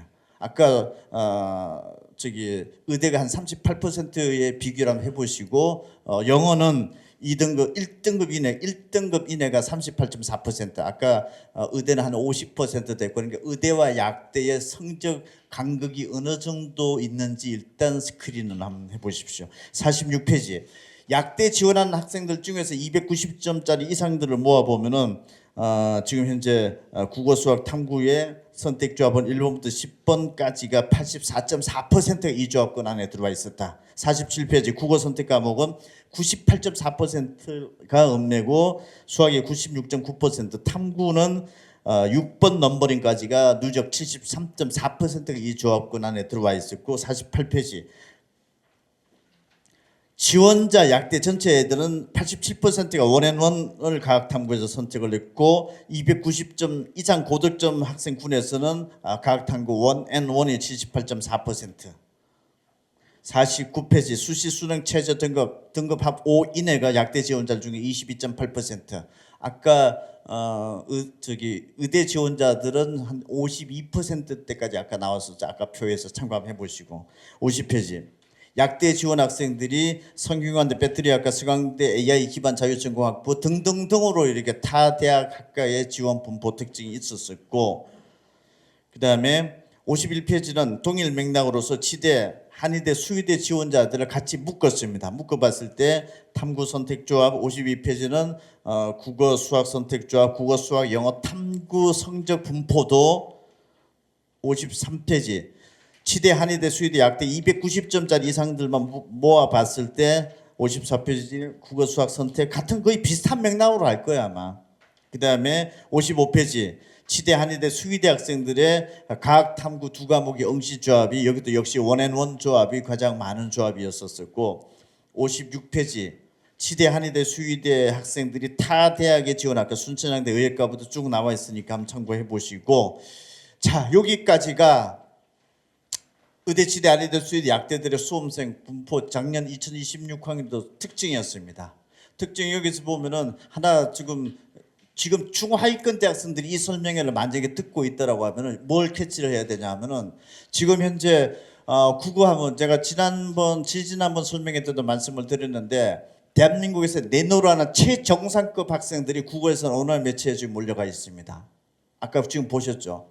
그러면은 국어 언어 매체가 있고 학부가 장문이 있는데 지금 점수 체계가 이쪽 집단이 언어 매체 집단이고 이쪽 집단이 학부가 장문이다라고 하면은 언어 매체 집단 애들은 국어 45문제를 풀어보면 평균 점수가 한 60점 정도 나오는 거고 이쪽에 학부가 장문에는 45문제를 풀어보면은 평균 점수가 한 40점대가 나와서 한 20점 여기가 앞서거든요. 앞서는 이유가 뭐냐? 대한민국의 최정상 의대, 치대, 한의대, 수의대, 약대 지원자가 다 은매를 선택하기 때문에 그렇습니다. 지금. 최상단의 애들이 거의 몰빵을 했잖아요 지금 이게. 그러면 점수 차이가 어떻게 되느냐면 같은 100점, 90점, 80점을 맞았다 하더라도 이 집단 언어 매체 집단이 한 20점이 앞서기 때문에 내가 언어 매체에 속해져 있는 애라면은 언어 매체의 이 평균 점수가 그대로 나한테 연동이 되게 돼 있습니다. 20점이 더 높은 이 점수가 나한테 플러스로 바로 들어와 버려요. 내 점수랑 상관없이 그냥 덤으로 먹어버려 이게. 이쪽이면은 같은 점수를 맞더라도 평균이 20점이 낮아요. 그래서 같은 원점수로 100점 만점 중에서 80점을 맞았다 하더라도 표점은 낮게 나와요. 이 평균이 낮은 집단이기 때문에 이 말도 안 되는 체제이지만 어쨌든 그게 현실이에요. 그래서 의대 준비생들이나 이런 학생 당연히 다 몰려왔고 지금 중위권에 중하위권 대학생들도 정말 국어로서 3등급이라도 따보려고 하면 언어 매체에서 날고 길게 노력을 해야 되는 거고 4등급도 마찬가지고 5등급도 마찬가지입니다. 그냥. 수학 여기 미적분 집단과 한글과 통계 다 동일 패턴입니다. 30문제를 풀어봤을 때 여기 집단은 한 60점이 나오고 여기 집단 한 30점대가 나와요. 지금 수학이. 엄청나게 극단적으로 좀 점수가 수학은 더 갈라치게 되어 있습니다. 의대, 치대, 한의대, 수의대, 약대 지원자가 다 여기 모여 있어요 지금. 그러니까 평균이 높게 나오니까 내가 70점을 맞더라도 의대랑 전혀 상관없는 100점 만점 중에서 70점 맞았다 하더라도 내가 앞서요. 왜? 이 집단에 속해 있었기 때문에. 이 집단은 얘네들보다 평균이 한 30점 높은 이 수학 계산 방식이 그대로 지금 물고 들어오는 시스템입니다. 그래서 이런 그 시스템이 지금 현재 되고 있으니까 지금 중위권의 중하위권 대학생들 같은 경우 생각을 해봐야 되고 관련 법규를 암만 쪽에다 대학에서 확률과 통계해도 괜찮다라고 하지만은 이 모인 것들을 꺾을 수가 없고 수험생들이 실제 액션을 저렇게 가고 있다라는 거고 이런 것들이 점수 차이를 계속 문제 제기란 평가원에서는 이런 점수차 극복을 하기 위해서는 내가 난도 조정을 해서 지금 시험의 난이도 조정을 해가지고서 조정을 하겠다라고 얘기하는데 한 번도 성공해 본 적도 없고요. 이게 성공하려면 이렇게 되면 돼요. 첫 번째 방법이 지금 언어 매체하고 미적분에 지금 우선 의대, 치대, 한의대, 수의대, 약대생이 준비생이 다 글로 가 있잖아요. 지금 얘네들을 다시 잘 추려가지고서 합법과 장문, 확률과 통계다 다 줄서기를 해버리면 리세팅 시키면 괜찮은데 흩어지게 하는 거. 여기 똘똘 뭉쳤단 말이에요 지금. 이거를 반반 가든지 아니면 다 드러내가지고 확률과 통계가 있으면 이 점수가 더 높게 나올걸요 아마. 확률과 통계가. 국어도 마찬가지인 거고. 그런 방식이 이게 애들 드러내서 공부 잘하는 애들 다 드러내가지고 이쪽 집단에서 뿌려주는 방식이 있고 근데 그건 불가능하잖아요 지금. 본인들이 선택을 해야 되는 거니까. 두 번째 방식은 뭐냐. 애들 다 못 풀게 하는 거. 얘도 평균이 20점밖에 안 나오고 얘도 평균이 20점밖에 안 나오고 잘하나 못하나 다 못 푸는 문제. 극단적인 상황이죠. 세 번째는 여기도 90점 나오고 여기도 90점. 극단적으로 쉽게 되는 것. 이 방식 아니고서는 이 점수차는 발생할 수밖에 없습니다. 그런 것들이니까 만약에 문과학생들 중에서도 내가 지금 사탐 가탐은 아까 법대로 가면 될 것 같아요. 근데 국어에 있어서 특히 수학에서만큼은 뭐 그렇게 함부로 선택지가 없습니다. 확률과 통계를 아무리 인정한다 하더라도 메디컬 분야 쪽에서는 아마 명함도 못 내밀 정도 상황이다. 국어도 마찬가지입니다. 그렇게 일단 판단을 했으면 좋겠고 57페이지. 서울대, 연세대, 고려대, 성균관대, 서강대, 한양대 지원 학생들이 과연 의대, 치대, 한의대, 수의대, 약대는 몇 명씩 몇 퍼센트 지원했는지를 한번 들여다봤습니다. 서울대 지원 학생들 중에서 의대 지원자가 11.9%로 저희 표본에서는 파악됩니다. 그러면 여기서 한번 들여다봤을 때 우리가 여러분들이 과연 수시 원서를 쓸 때 6장, 정시 3장의 원서를 쓸 때 3장을 의대 준비생들이 서울대, 공대랑 같이 쓰는 게 어느 정도일 것인가? 서울대를 역으로 뒤집어보면 11%밖에 안 나오네요. 그럼 처음부터 아예 의대 쓸 애들은 의대에 집중해서 쓰고 있지 않느냐? 지금 대한민국 입시 자체가. 여기에다 지역의사제까지 지역인재전형까지 저렇게 많이 뽑고 있으면 날고기는 지방권 학생들은 더 안 쓸 것 같고 수시도 그렇고. 그러니까 서울대 공대는 차선책으로 좀 가는 것 아니냐. 아까 서울대 공대 전체 합격생 중에서 정시 합격생 중에서 최초 합격자 등록 포기가 11%라고 그랬죠. 공교롭게 저희 표본이랑 일치하네요. 지금 매칭이. 서울대 지원자 중에서 의대 지원자가 11%, 서울대 정시 최초 합격자 중에서 등록 포기 11%. 그럼 결과적으로 처음부터 서울대 공대와 의대 준비생들은 차라리 의대 쪽으로 원서를 다 썼다. 비록 썼다 하더라도 서울대 공대 붙고 의대 붙으면 100% 빠져나오는 것 아니냐. 이런 쪽이 지금 현재 추세선이가 여러분들의 선택지는 어떤지 한번 체크를 한번 해보시고 서울대, 연세대, 고려대, 성균관, 서강대, 한양대 보면 맨 오른쪽 의대, 약대, 치대, 한의대, 수의대 동시에 썼던 비율 딱 놓고 보면 대학 순서가 그대로 나오는 듯 해 보입니다. 그냥. 그래서 대학에 서열이 있다 없다 점수상으로서는 애매하다라고 할 수 있지만 메디컬 부분에서 최상위권 학생들의 대학 서열은 명쾌하네요. 지금 제가 봤을 때. 그 다음에 58페이지 탐구 마지막으로 한 번만 더 들여다볼게요. 사실 의대는 점수가 나오면 되는 거고 하면 특별한 게 없거든요. 다만 이 탐구가 자꾸 찜찜하게 자꾸 건드리니까 기분이 좀 그렇단 말이에요. 그럼 탐구는 자 이런 얘기부터 합니다. 내가 있는 감옥에서 자꾸 빠지니까 여기 있으면 안 되는 것 아닙니까? 불안해 죽겠습니다.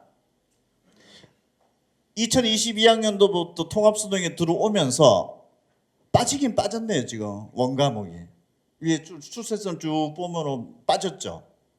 불안할 수도 있네요. 숫자상으로 놓고 보면은 1등급, 2등급도 빠지고 그럴 건데. 근데 다 빠지는 거냐? 또 투과목은 또 그렇지 않은 경향이 좀 보이네요. 또 여기 좀 높아 보이죠. 또 여기 좀 낮아지는 거고.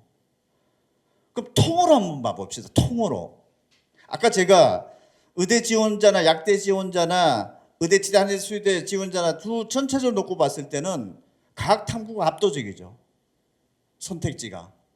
그러면은 의대나 치대나 한의대나 수의대 약대에서 뭉쳐서 한번 결을 보는 애들은 다 같함이라는 얘기죠. 지금. 사탐 아무리 뭐라고 한다 하더라도 진짜 싸움판에 나오는 애들은 다 가탐 성적표 가지고 지금 싸움을 하고 있는 거다.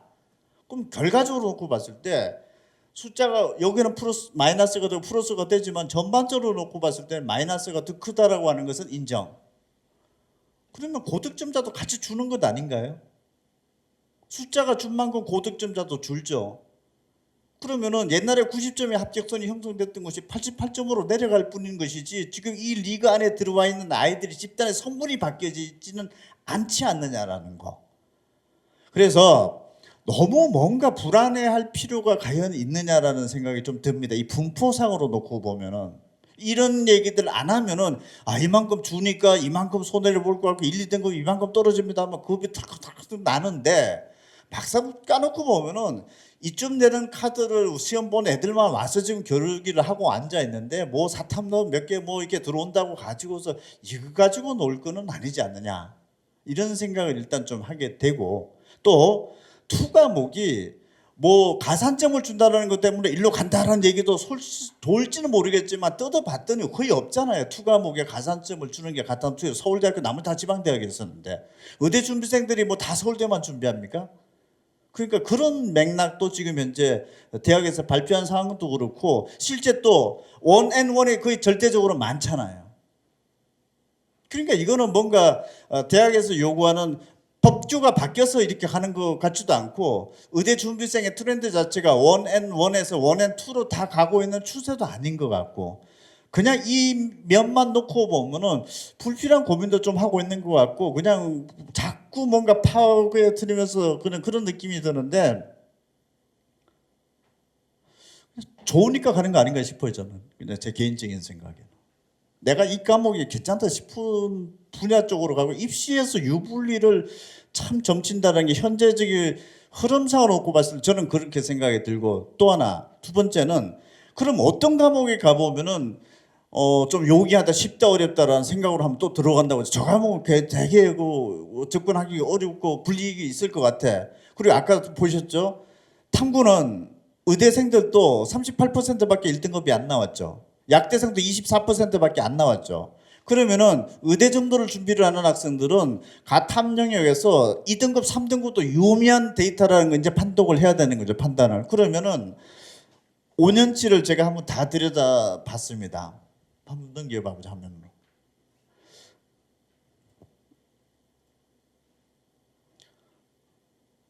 2026학년도부터 5년치를 쭉 한번 해봤어요. 8개 과목을 쭉 펼쳐놨고, 이게 문제 20문제 풀어서 2점짜리 10문제, 3점짜리 10문제, 50점 만점으로서 지금 현재 1, 2, 3, 4, 5등급의 커트라인입니다, 이게.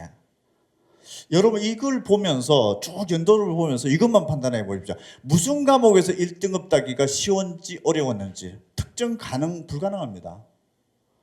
이거는 마치 올해 수능 시험을 어렵게 출제될 겁니까? 쉽게 출제될 겁니까? 예측하라고 하는 거나 똑같습니다, 이게. 그러니까 뭔 과목이 더 낫다, 유리하다라고 하는 부분들을 본인의 적성과 어떤 소질적인 부분들을 무시하고서 어떤 모집 요강상이라든지 수능이 어떻게 얘기하는 것 자체를 한번 불식시키기 위해서 이 자료를 드리는 건데, 이게 지금 내가 1등급만 뽑아 우리가 언론상에서 놓고 보면은 표준 점수 1등급 커트라인이 만점이었다. 2등급이 어땠다는데 기사는 1등급밖에 안 나오고 만점밖에 안 나오죠. 그런데 의대 준비생들은 만점과 1등급만 신경 쓸 수 있는 상황이 아닙니다. 2등급, 3등급도 봐야 돼요. 실제 통계가 그렇게 나오고 있기 때문에.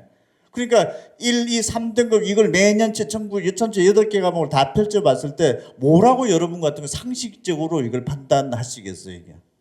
그냥 그런 생각이 들어서 한 말씀을 드리고, 또 하나, 이 과목은 점수가 더 잘 나온다. 표준 점수가 더 잘 나온다. 이걸 한번 또 들여다보면은 표준 점수만 가보면은 자, 왼쪽에는 원점수 20문제 풀어서 2점짜리 10문제, 3점짜리 10문제 50점부터 쫙 내리꽂았습니다. 이때 찍혀 나오는 표준 점수였습니다. 이게 어렵게 출제된 표준 점수는 높게 나오게 돼 있고 쉽게 출제된 표준 점수는 낮게 나오게 돼 있어요. 이게 이런 구도인데, 이것도 여러분 육안으로 한번 봐보면 2026학년도는 생명과학 원이 어렵게 출제돼서 점수는 상대적으로 이 과목이 높네요. 근데 여러분들 이 표준 점수는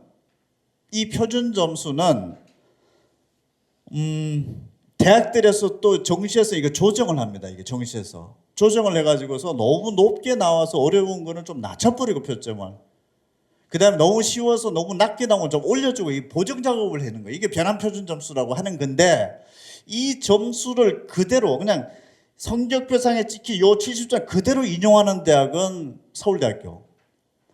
나머지 대부분의 다 대학은 이거 변환 표준을 다 돌려버린 거예요. 이 변환 표준 점수는 언제 나오느냐? 그 뭡니까? 라고 하는 거는 여러분 11월 수능, 이게 재수하려고 하는 학생들 다 알 텐데, 수능 시험을 보고 나서 한 달 있다 채점 결과가 나오고 그 이후에 대학들이 발표를 해요. 그러니까 알 수가 없는 영역이에요. 예측이 익스펙트가 불가능한 영역인데 함부로 또 예측을 해서도 안 된다라는 것. 그리고 연도별로 쭉 내려와 봅시다.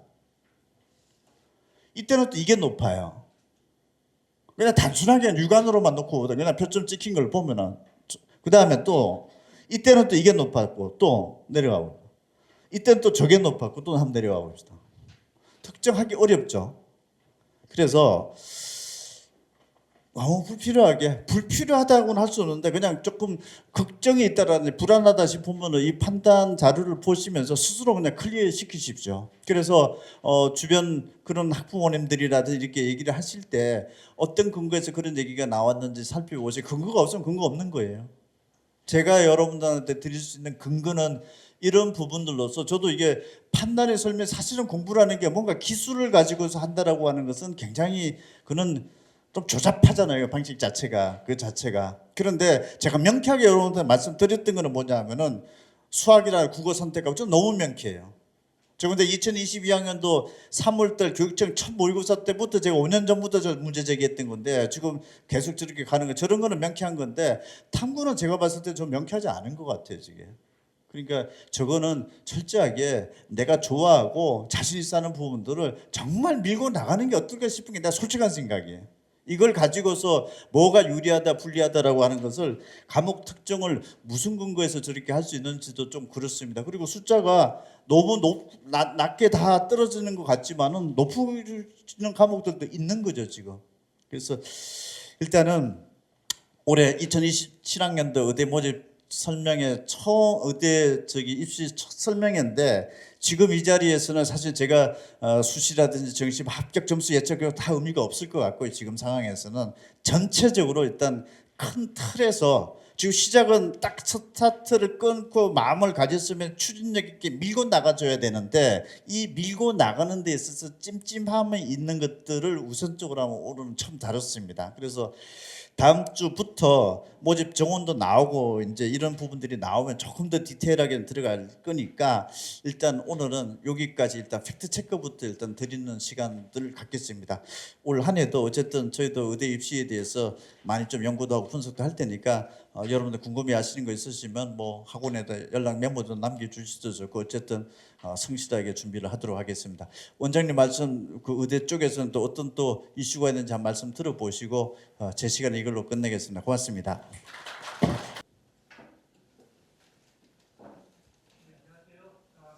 인사드렸던 그 성북종로 부원장입니다. 안녕하십니까? 곧바로 2부 행사 진행하도록 하겠습니다. 2부는 저희 종합반 그에 대한 설명인데요. 자, 일단은 제 소개 먼저 드리고요. 이게 제가 예전에 좀 살이 좀 빠졌을 때 사진인데요. 이거 좀 바꿔야 될 것 같아요. 너무 달라가지고. 네. 자, 일단 그 저희 학원 시간표에 대해서 좀 말씀드릴게요. 저희 학원은 이거 N수 정규반이라고 하는데 이제 오늘이 N수 정규반과 N수 소수반 설명회잖아요. 그래서 뭐 시간표는 똑같으니까 이렇게 진행을 하도록 하겠습니다.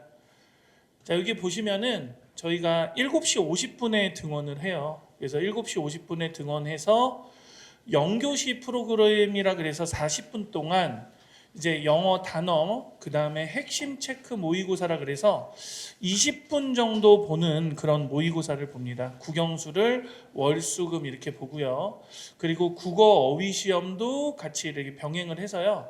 실제로 학생들이 등원을 하면은 이때 뭐 그냥 곧바로 이제 시험을 보게 돼요. 시험을 보고 이제 머리를 좀 활성화시킨 다음에 오전 정규 수업이 진행이 됩니다. 오전 정규 수업은 국영수 위주로 진행이 되고요.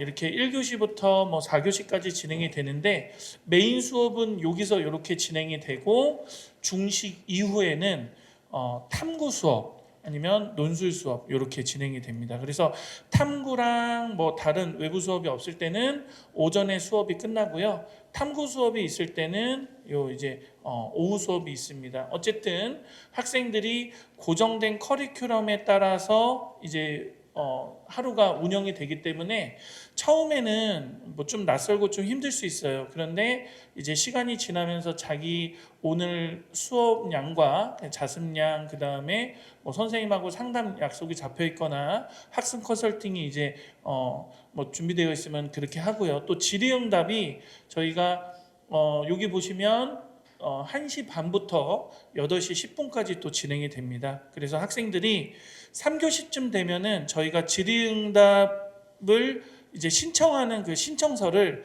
게시판에다 붙여놓으면 아이들이 거기에다 이렇게 신청을 하는데요. 실제로 뭐 선생님한테 수업이 끝난 다음에 곧바로 가서 수업에 대한 내용을 질문한다든가 이제 그런 것들은 수시로 이루어집니다. 그리고 자, 이거는 주말 시간표입니다. 주말 시간표는 토요일하고 일요일이 좀 다른데요. 토요일은 8시 50분까지 등원합니다. 그래서 1시간 정도 좀 여유를 둬서 학생들이 조금 좀 필요한 학생들이 조금 늦게 일어날 수 있게 하고요. 그래서 등원을 하면은 80분 동안 실전 주간 평가라는 그런 시험을 보는데 요게 이제 80분 동안 진행이 되거든요. 근데 이 문제들은 한 준킬러 수준의 문제예요. 아주 어려운 문제는 아니고. 그래서 앞에서 말씀드렸던 핵심 체크 모의고사, 그다음에 실전 주간 평가를 통해서 학생들은 실전 감각을 익히고 또 선생님들은 거기에 쌓여 있는 데이터를 통해서 학생들의 장단점을 이렇게 파악을 합니다. 그리고 이 데이터는 조금 이따 말씀드리겠지만 그 종로 멤버스에서 다 확인이 가능하거든요. 그래서 그 종로 멤버스에서 확인하면서 아이들과 이제 학습 컨설팅을 진행을 하고요. 그 다음에 이후부터는 자기주도 학습이 진행이 되는데 여기서는 석시까지 5시까지 의무적으로 자기 주도 학습이 진행이 됩니다. 그리고 석식 이후에는 선택 자습이 진행이 되거든요. 그래서 이렇게 토요일은 진행이 되고 일요일은 이제 모두 다 자기주도 학습이 선택으로 이루어집니다. 근데 이제 굉장히 중요한 게 뭐냐면 저는 일요일이 되게 중요하다고 생각을 해요. 그러니까 우리 학생들이 자기가 어떤 그 한 주의 피로가 많이 쌓여 있는 상태에서 무리하게 일요일까지는 공부할 필요가 없다고 생각을 합니다. 근데 뭐 제가 뭐 아직도 컨디션이 괜찮다 그러면 일요일에도 이제 뭐 자습을 하는 거죠.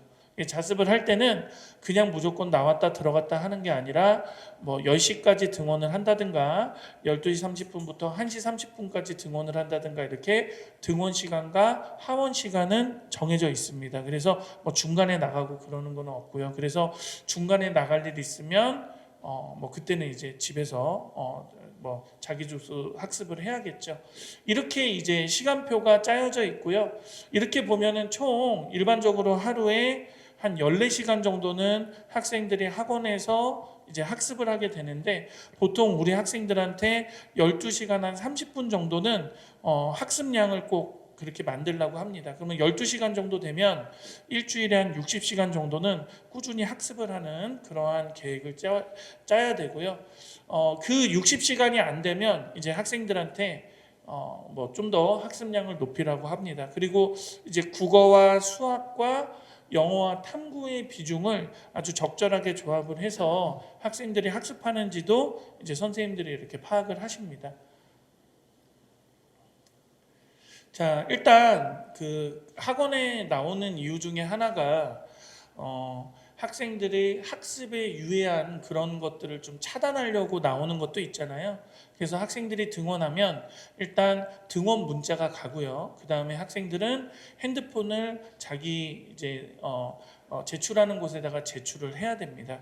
만약에 학생들이 핸드폰을 제출하지 않으면 어디서든지 신고가 들어와요. 제 핸드폰 한다고. 예, 그리고 선생님들도 이렇게 보시고 아까 저기 이제 들어오는 그 입구 쪽을 학부모님들께서는 그쪽으로 안 들어오셨지만 거기에 보면은 대형 모니터가 있어요. 거기에 학생들을 계속 거기 그 계시는 분이 계속 보고 있습니다. 그래서 이렇게 일단 등원을 하고요. 뭐 이거는 그냥 등원 모습이고 이제 이런 식으로 저희가 일반 정규반은 25명, 그 다음에 정예반은 15명으로 운영이 되거든요. 그래서 일반적인 반의 어떤 배치난 이런 느낌으로 학생들이 수업을 듣습니다. 이거는 뭐 정규 수업을 하는 그런 모습인데요. 뭐 요즘 선생님들이 뭐 프로젝터를 써서 하시는 분도 있고 이렇게 칠판 강의를 주로 하시는 분도 있는데 그렇게 해서 이런 느낌으로 일반반은 진행이 됩니다. 조금 있다가 소수 정예반은 또 다른 교실에서 수업이 진행이 되거든요. 그래서 이제 그거는 또 따로 보여드리도록 하겠습니다. 그리고 이제 저희가 뭐 여러 가지 컨텐츠를 이제 사용을 해서 하는데 제가 봤을 때는 뭐 종로학원에서 제공하는 그런 컨텐츠 외에 다른 컨텐츠를 뭐 추가적으로 할 필요가 없는 게 선생님들이 계속 주기적으로 프린트나 이런 것들을 계속 꾸준히 나눠주시고 종로학원에서 나눠주는 이런 그런 여러 가지 이렇게 뭐 자료들 특히 뭐 저희가 RN집이라 그래서 이제 매일 일일 일독이라 그래서 매일 이제 푸는 독서 지문이 이제 정규반부터는 제공이 됩니다. 그리고 뭐 수학 문제도 주간 수학이라 그래서 나오고요. 그다음에 아까 말씀드렸던 핵심 체크 모의고사, 실전 주간 평가뿐만 아니라 종로에서는 종로 논술 모의고사도 봅니다. 종로 논술 모의고사도 보고 여기에서 자기가 지원하는 학교에 대한 어떤 피드백까지 다 나오거든요. 그리고 뭐 종로 전국 실전 모의고사 그리고 종로 대성 모의고사 이렇게 모의고사를 보고 있습니다. 조금 있다가 이제 그 스케줄이 또 나오겠지만 뭐 이렇게 모의고사는 저희가 꾸준히 보면서 우리 학생들이 그 매달 보는 모의고사를 정말 수능 보듯이 열심히 봐야 돼요. 그러면 수능 성적에서 그 아이들이 봤던 모의고사의 성적이 거의 얼추 나오거든요. 그래서 이런 것들 여러 가지 평가 시스템이 있고요. 그 다음에 요 식사는 저희가 지하에서 이제 조리를 해서 뭐 외부 업체를 받는 게 아니라 조리해서 여기서 이제 배식을 하는 형태로 그렇게 진행이 되고 있습니다. 그 다음에 뭐 이건 질의응답의 모습인데요. 저희가 뭐 그냥 뭐 일반 교실에서도 질의응답을 받고 뭐 특히 선생님들 자습실에서도 질의응답을 받는데 선생님들이 일반적으로 질의응답 시간이 있어요. 질의응답 시간에 질의응답을 하는데 뭐 아이가 뭐 구체적으로 선생님하고 상담을 하고 싶다거나 그럴 때는 뭐 선생님이 부를 때도 있지만 학생들이 그렇게 하면은 또 따로 시간을 빼서 이렇게 질의응답을 하고요. 질의응답 하면서 갑자기 학습 컨설팅으로 바뀌기도 하고요. 뭐 이런 식으로 이루어지고 있습니다. 그래서 굉장히 수시로 이루어지고 있다는 말씀 드리겠습니다.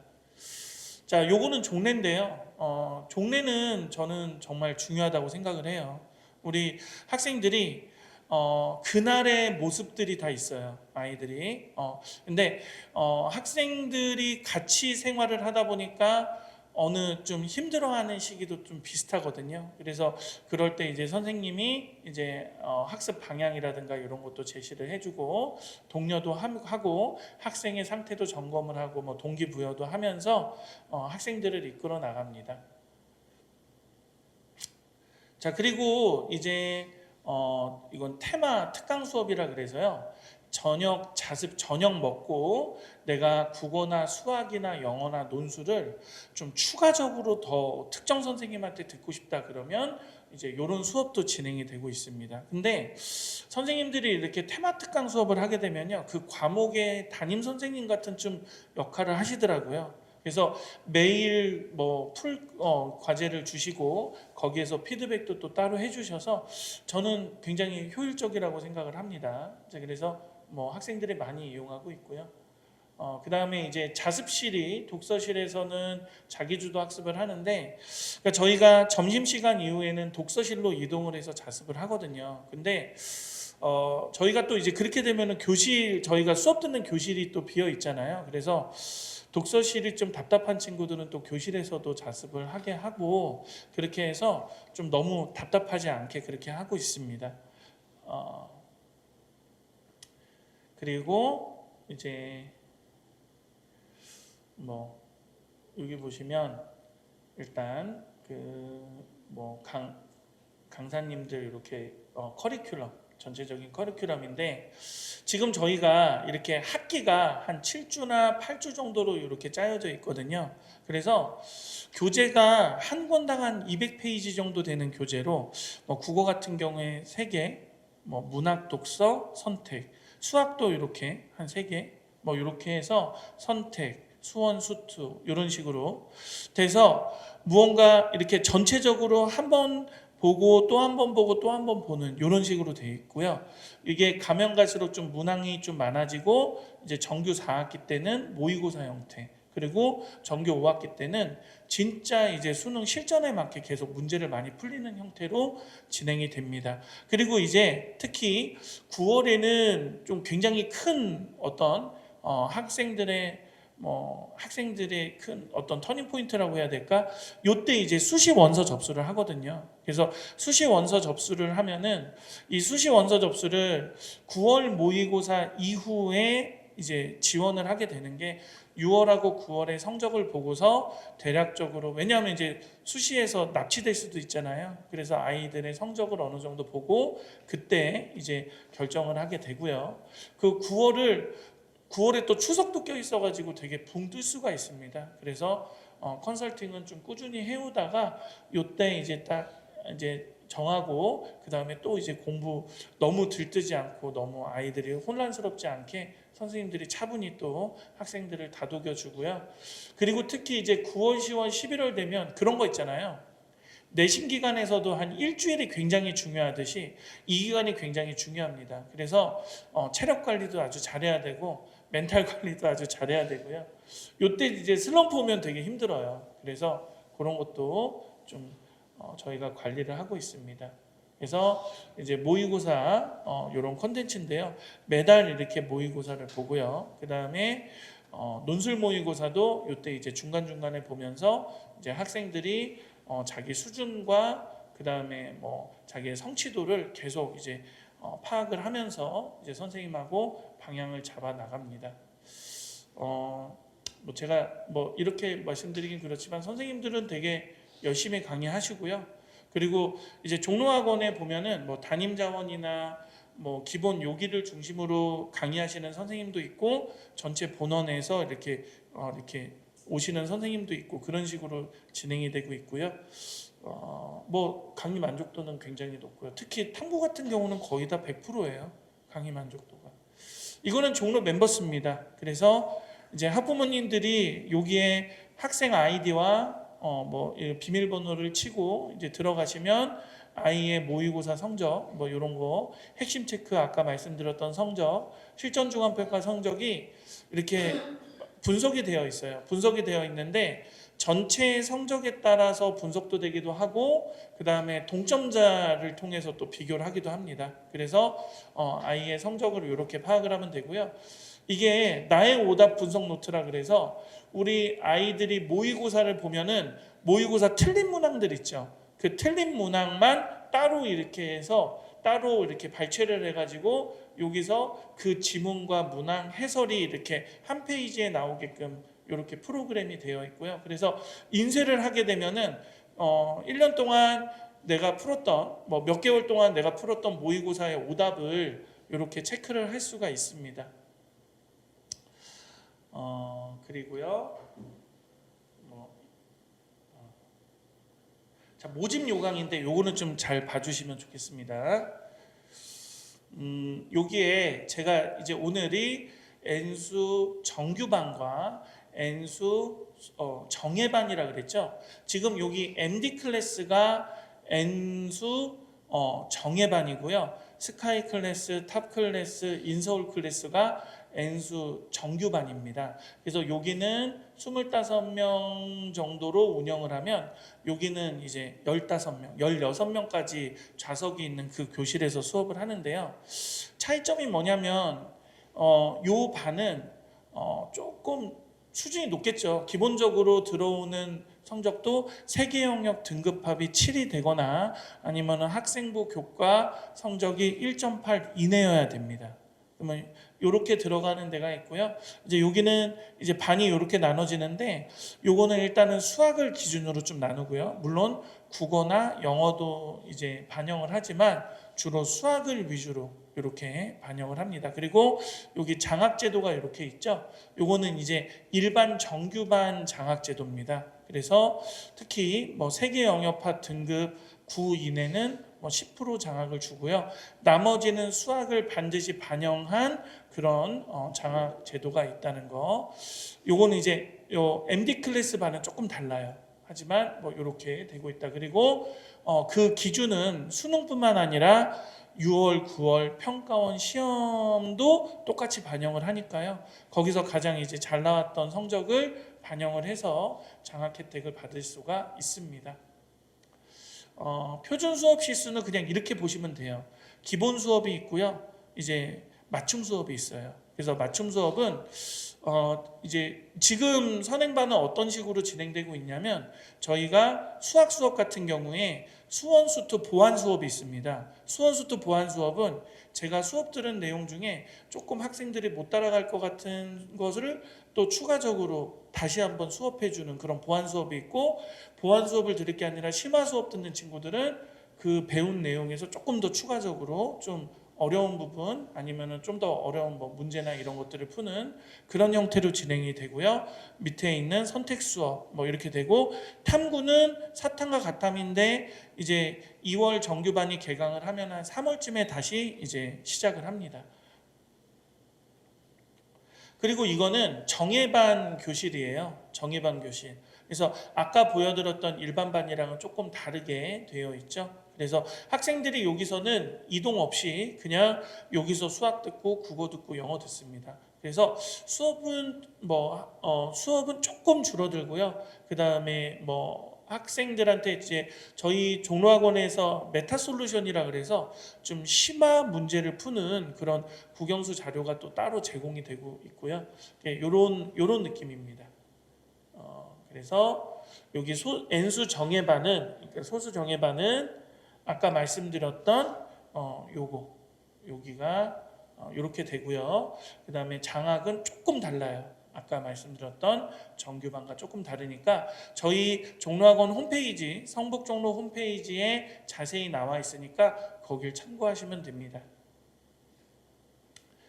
N수 정예반은 여기서 조금 다르는 게 맞춤 수업이 조금 달라요. 왜냐하면 상위권 학생들이 주로 있다 보니까 기본 수업이 조금 좀 심화 수업으로 다 이루어지고 있는 거. 그래서 실제로 수학이 되게 낮은데 최저가 맞는다고 입안 들어가면 되게 힘들어요.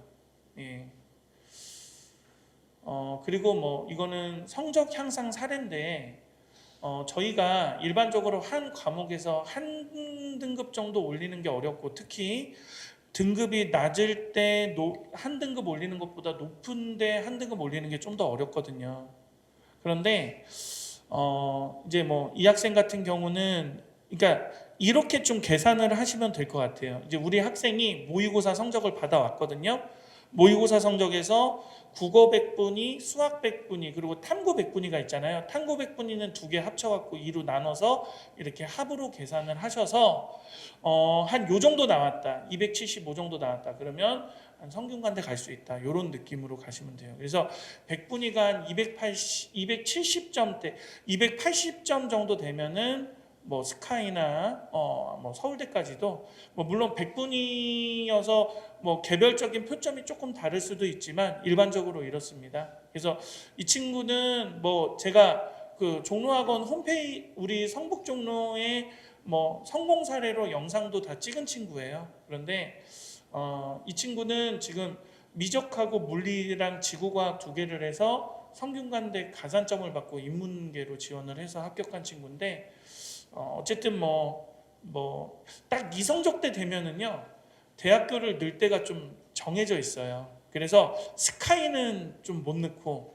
성균관대나 서강대 정도, 이렇게 넣고, 그리고 또 밑에 대학은 그냥 다 되게 좀 수월하게 갈 수 있고 뭐 그런 점수인데, 여기 보시면 이 친구는 좀 독특한 게 국어를 되게 많이 올렸죠. 국어를 많이 올렸는데 정말 국어는 그냥 학원에서 나눠준 것만 한 친구예요. 제가, 왜냐하면 이 친구가 뭐 아까 말했던 테마 특강, 제 테마 특강도 듣고, 그리고 꾸준히 이렇게 성적이 이렇게 꾸준하게 오른 친구여서 계속 제가 이렇게 관찰했던 친구고, 그래서 사회계열을 정시로 합격했습니다. 그리고 저희가 이제 뭐 서울대도 붙고 그랬는데, 지금 여기는 좀 이렇게 좀 급격하게 성공한 사례를 좀 보여드리면, 지금 이 친구는요 수학이 굉장히 낮잖아요.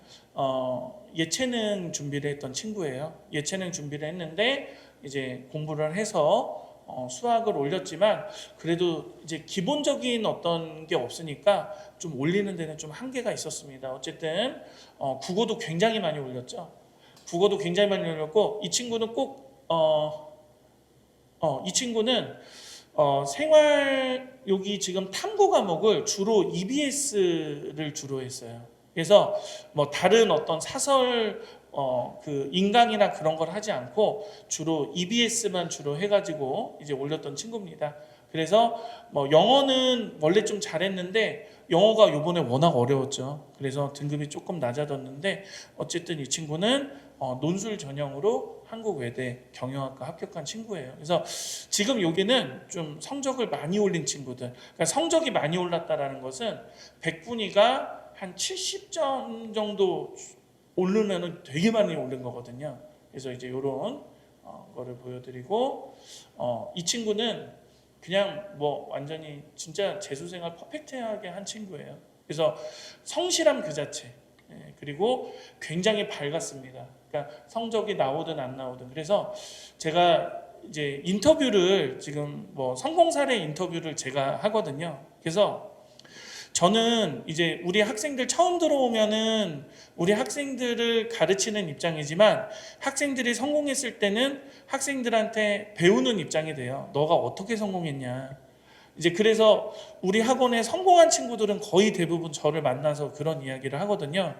일단 아이들이 가장 중요하게 말하는 게 그겁니다. 모의고사 절대 영향받지 말고 꾸준한 태도가 중요하다. 그래서 모의고사 받고 일일비 하는 친구들은 좋은 성적 받기 힘들어요. 예. 그리고 또 저희가 교육청 모의고사랑 그 이제 사설 모의고사를 보잖아요.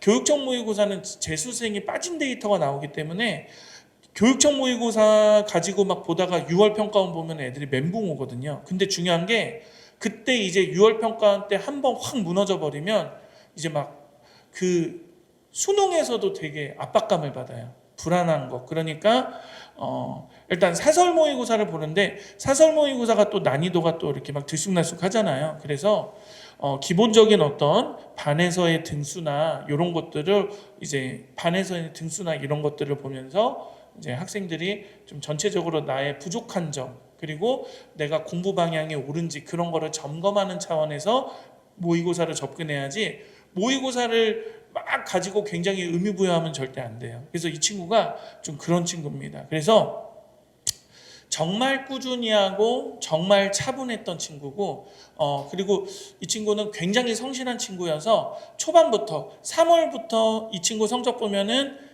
요 사회문화하고 생윤이 다 5, 1등급이에요. 그래서 일단 재수를 하게 될 때는 탐구가 초반부터 좀 1등급 수준으로 계속 나와줘야 된다. 이거는 제가 좀 강조하는 부분입니다. 그래서 서강대 경영학과를 논술로 합격한 친구고요. 이 친구는 그냥 좀 잘했어요. 처음에도 좀 잘하긴 했는데 중요한 거는 제가 좀 강조하고 싶은 거는 이 친구가 영어가 4등급이죠. 근데 요번에 그렇게 어려운 영어 시험을 1등급 받았어요. 그래서 제가 물어보니까 다른 거 공부 안 하고 그냥 학원에서 나눠주는 그 단어만 제대로 외웠다고 하더라고요. 실제로 우리가 재학생이 정말 할 게 많아서 영단어 외우는 거를 되게 등한시해요. 근데 저희는 어쨌든 매일 100개씩 영단어를 외우거든요. 그러니까 영단어를 외우니까 실제로 아이들이 문법 잘 몰라도 문제 풀거든요. 단어를 좀 많이 알면. 그러니까 요즘 시험은 또 그런 시험이어서 우리 학생이 이렇게 해서 지금 이 친구는 중앙대랑 성균관대 인문학교 그냥 최초합했고요. 연대 지금 추합 기다리고 있어요. 근데 지금 이제 거의 다 온 것 같은데 예. 그리고 뭐 이 친구 외에도 뭐 연대 붙은 학생, 서울대 붙은 학생 뭐 그런 친구들이 있는데 어쨌든 성적을 좀 많이 올리거나 좀 어떤 히스토리가 있는 학생들을 좀 여기다 넣습니다. 이 친구는 굉장히 멘탈이 약한 친구입니다. 멘탈이 약해서 좀 많이 불안해하고 또 한 번도 자기가 잘한 경험이 없어서 국어는 모의고사가 45, 45, 45였어요. 수능 때까지. 그러니까 10월 모의고사까지 45, 45, 45. 수학도 44, 44. 그리고 영어 말고 탐구는 그래도 조금 나왔는데 그래도 3, 4도 막 나오고. 그러니까 제가 이거 말씀드리는 게 뭐냐면 이 친구는 모의고사가 굉장히 잘 못 나왔어요. 근데 수능 때 대박난 친구입니다. 그러니까 이 친구는 거의 이제 마지막에는 좀 뭐라 그러지? 좀 초연해진 상태? 그냥 인서울만 하면 좋겠다. 근데 저한테 며칠 전에도 왔는데 동국대 미디어과를 그렇게 가고 싶어 하던 애가 동국대 미디어과랑 홍대 자율전공 2개를 붙었어요. 그것도 최초합으로 붙었어요. 그래가지고 이 두 개를 이제 막 고민하는 거예요. 정말 행복한 고민이죠. 그래서 제가 동국대 미디어과 졸업한 학생하고 또 연락도 하고 뭐 지금 그 친구가 아주 유수의 기업에 게임 기업에 가서 있더라고요. 그리고 또 이제 여기서 자율전공 홍대 자율전공 하면은 가고 싶은 학과들을 또 갈 수 있으니까 그래서 되게 좋은 행복한 그런 뭐를 하고 지금 건대 기다리고 있어요. 건대 기다리고 있는데 건대는 안 될 것 같아요. 근데 어쨌든 그러니까 중요한 게 뭐냐면 우리가 그런 거 있잖아요. 정말 최선을 다해서 준비를 하면은 자기도 모르는 정말 무의식 속에서 실력이 드러나요. 그래서 우리 학생들이 끝까지 자기 성적이 어쨌든 끝까지 포기하지 않고 열심히 하면 막 울면서라도 진짜 학원 안 나오고 싶어도 나와서 꾸준히 열심히 하면 이런 좋은 결과가 있을 수도 있습니다. 그래서 이제 마지막으로 재수 성공의 팁을 좀 말씀드리자면 일단은 모든 공부 유해 요소를 차단해라라고 하는데 저는 재수하는 학생들이 기본적으로 자기에 대한 객관화가 잘 안 돼 있거든요.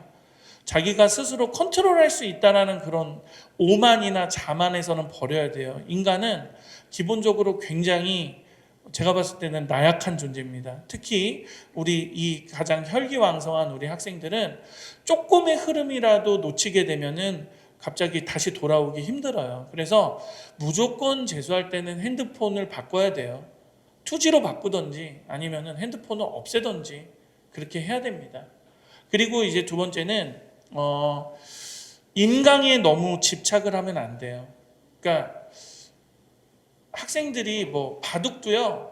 바둑 고수들 훈수도요. 그러니까 옆에서 아는 것 같지만 실제로는 모르거든요. 실제로 문제 풀면 안 풀립니다. 그래서 여기서 보고 이렇게 듣는 양보다는 실제로 풀어내는 문제 수가 더 중요하다. 요거를 계속 강조하고 있고 수학뿐만 아닙니다. 재수를 할 때는 어느 특정 과목을 절대 포기하면 안 돼요. 그러니까 우리 아까 그 친구도 예체능이어서 수학이 전혀 노베이스였거든요. 근데 보통 일반적으로 뭐 선생님이 야 너는 노베이스니까 수학 포기해 그랬으면은 그 친구가 4등급 받을 수 없죠. 그 친구는 어쨌든 논술 전형으로 갔지만 기본적으로 그래도 7등급에서 4등급까지는 올렸잖아요. 선택의 여지를 어떤 과목이든 다 그 과목을 버리면요 선택의 여지가 엄청 좁아집니다. 그래서 모든 과목을 다 열심히 해야 되고요. 그리고 저는 좀 이거 되게 강조하는 게 우리 아이들의 문제점이 뭐냐면 공부는 열심히 하는데 한 과목을 하루에 몰빵하는 친구들이 있어요.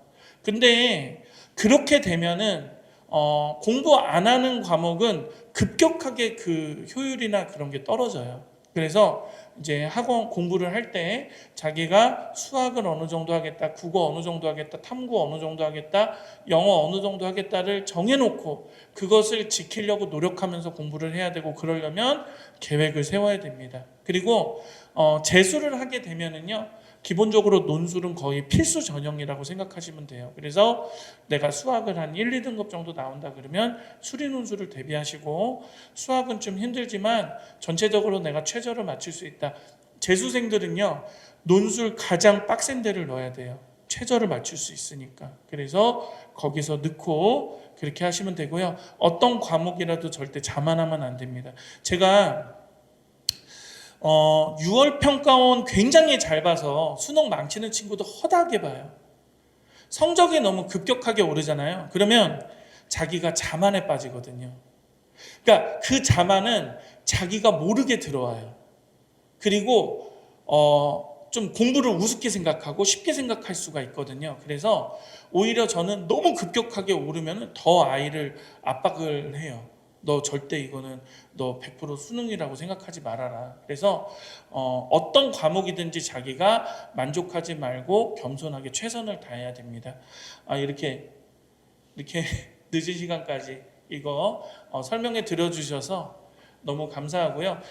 오늘은 저희가 이제 일반 정규반뿐만 아니라 소수반도 좀 강조를 하면서 말씀드렸지만 어쨌든 종로학원 선택하시면 최선을 다해서 아이를 가르칠 테니까 좀 믿고 맡겨주시면 감사하겠습니다. 자, 오늘 여기까지 하겠습니다. 감사합니다.